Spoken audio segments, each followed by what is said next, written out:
নমস্কার বন্ধুরা, আজ আমি আপনাদের সঙ্গে শেয়ার করব জীবনে যে সময় হারিয়ে যায় বা যে সময় চলে যায় সে সময় আমরা আর ফিরে পাই না।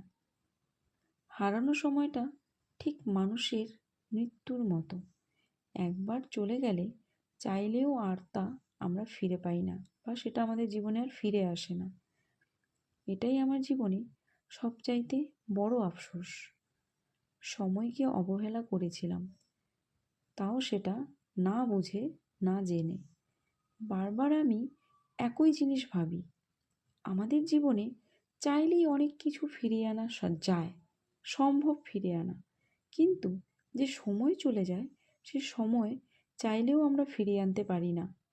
ঠিক একটি মানুষের যেমন মৃত্যু হয়, মৃত্যুর পর ঠিক যেমন সে আর ফিরে আসে না, ঠিক সময়টাও তেমনই।